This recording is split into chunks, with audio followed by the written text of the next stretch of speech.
제갈량의 선봉장인 위연은 어떻게 반역자가 되었나?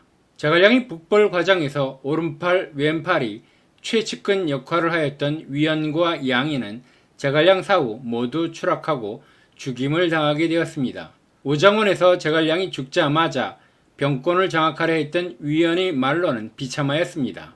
진수가 기록한 정사위연전에는 위연의 병사들은 명령에 따르는 자가 없고 군대는 모두 흩어졌다. 위연은 혼자 아들 몇 명과 함께 한중으로 달아났다. 양이는 마대를 보내 뒤쫓아가서 그 머리를 베도록 했다. 위연의 머리가 양이에게 전해지자 양이는 일어나 직접 그 머리를 밟고 말했다. 평범하고 보잘것없는 몸아, 또다시 나쁜 일을 할 수 있겠느냐? 하지만 진수는 위연에 대한 세간의 악평에 동의하지 않았습니다. 위연의 마음을 추측해 볼 때 북쪽으로 가서 위나라에 항복하지 않고 남쪽으로 돌아온 것은 단지 양이 등을 없애려고 한 것이다. 그때 여론이 틀림없이 자신에게 있기를 바랬을 뿐 본래 뜻은 총나라를 배반하려고 한 것이 아니다 라는 것이었습니다. 삼국지 연의에서는 오장원에서 기력이 쇠하여 기절하는 제갈량에게 강유는 수명을 연장하는 기양지법을 쓸 것을 건의합니다. 기양지법은 7일간 기도를 하여 주둥이 불빛이 꺼지지 않으면 12년의 수명이 연장되는 비법이었습니다. 7일간 하늘에 12년의 목숨을 기도하는 의식을 펼치는데 사마이의 명을 받은 위군이 쳐들어오자 놀란 위연이 장막 안으로 뛰어들어오다 6일간 이어온 주둥이 불을 꺼뜨리게 됩니다.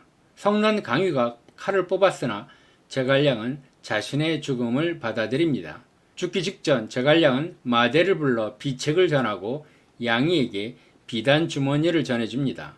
나간 죽은 스토리를 극적으로 구성하면서 제갈량이 세상을 뜨자마자 위연은 마대와 함께 반란을 일으키고 양이는 강유와 상유한 다음 제갈량 비단 주머니 속의 책략을 위연에게 펼칩니다.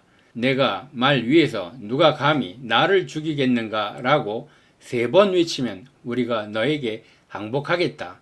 위연은 자신만만하게 껄껄 웃으며 누가 감히 나를 죽이겠는가 라고 외치자 등 뒤에서 마대가 칼로 위연의 목을 베어버립니다.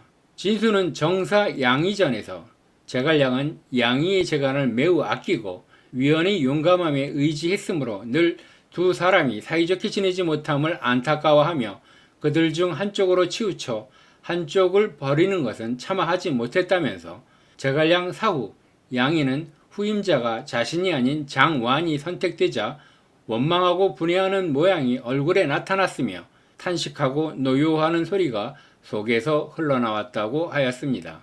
사람들이 모두 자신의 곁을 떠나고 오직 후군사 비의만이 그에게 가서 위로하자 양이는 심경을 토로하였습니다. 지난날 승상이 세상을 떠났을 때 내가 만일 군대를 들어 위나라로 갔다면 이 세상에서 내 처지가 이와 같이 떨어졌겠습니까?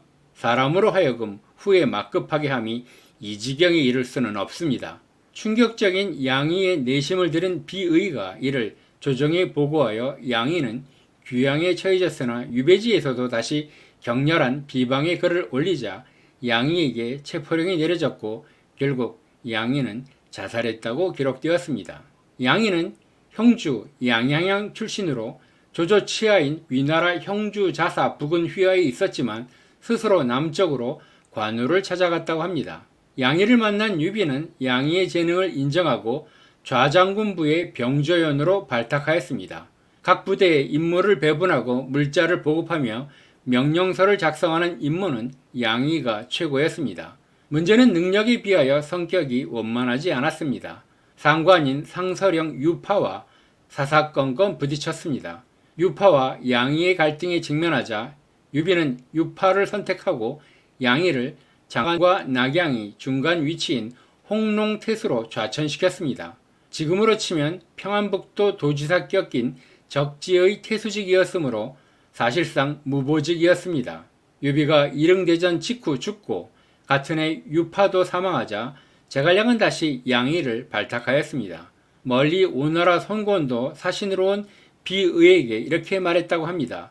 양이 위연은 더벅머리 소인배들이요. 비록 보잘것없는 재주로 나라에 도움이 되었다지만 이미 중임을 맡은 지 오래되어 세력이 작지 않으니 만약 제갈량이 하루아침에 없어지게 된다면 반드시 큰 화가 생길 것이요. 촉소 동윤전 주석 양양기. 이웃나라 군주인 송곤이 이런 말을 할 정도로 촉의 두 기둥인 양의와 위연의 불화는 숨길 수 없는 사실이 되었나 봅니다. 위연은 형주 의양군 출신입니다. 211년 유비가 촉의 익주로 들어갈 때 부곡 신분으로 따라가며 전공을 세워 유비의 최측근 직할부대의 아문 장군으로 승진하였습니다. 유비가 한중항에 오르면서 한중을 지키는 최고 요직인 진원 장군의 장비를 제치고 위연을 발탁할 정도로 신임을 받았습니다. 유비는 위연을 위한 만찬을 베풀며 공개 질문을 던졌습니다. 지금 그대에게 중요한 임무를 맡겼는데 그대는 어떻게 감당할지 말해보시오. 위연은 만일 조조가 천하를 들어서 쳐들어온다면 대왕을 위해 그들을 집어 삼키겠습니다. 라고 호기 있게 대답하자 사람들이 위연의 장엄한 말에 감복하였다고 합니다. 삼국지 연의에서 위연은 정사와는 달리 투항하여 귀순한 장수로 그려집니다. 위연이 한현을 죽이고 황충을 구하면서 투항하였지만 제갈량은 위연이 반골이 상이라며 죽이려 하자 유비가 살려주는 스토리로 그린 것은 초안지에서 항우의 참모 범증이 유방이 제왕이 상이므로 사전에 죽여야 한다고 말하자 유방이 항우에게 거듭 충성을 맹세하는 모습을 나관중이 차용한 것으로 보여집니다. 제갈량은 오장원에서 자신의 죽음을 예감하자 군분의 2인자인 위연이 순순히 철군을 받아들이지 않을 것을 예상하면서 이제까지 북벌에서 제갈량에 의해 가장 공적이 많았던 위연을 배제하고 양이, 강유, 비의만 철수시키고 위연과 촉의 최정예 선봉부대를 버려두는 철수 계획을 남겼는데 이는 그 자체로 문제점이 있는 작전이라고도 평가할 수 있습니다. 유비와 제갈량은 인사 문제에서 두 명의 인물에 대한 평가가 달랐습니다. 마속에 관해 유비는 크게 쓸 인물이 못 된다고 평가했으나 마속의 형 마량과 친분이 깊었던 제갈량은 마속을 가정전투에서 선봉에 맡겼다가 실패합니다. 반대로 유비는 부곡병에 불과했던 위연을 한중 수비를 맡은 진원 장군에 발탁하고 신임하였지만 제갈량의 위연에 대한 신뢰도는 낮았습니다. 문제는 위연이 제갈량을 비롯하여 주변 관계가 원만하지 않았지만 전공은 너무나 탁월했다는 점입니다.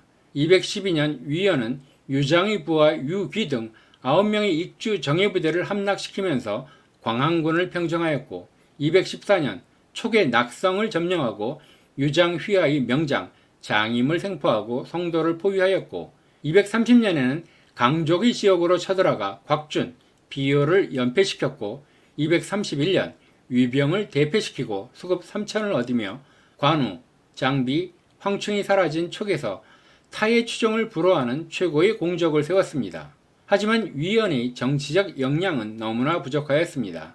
촉한의 4대 세력인 형주 사족, 유장의 동주 집단, 익주의 토착 세력과 서량의 이적 집단과 불편한 관계였고 항상 촉 최고의 권위자인 제갈량의 의견에 공개적으로 이의를 제기하였습니다.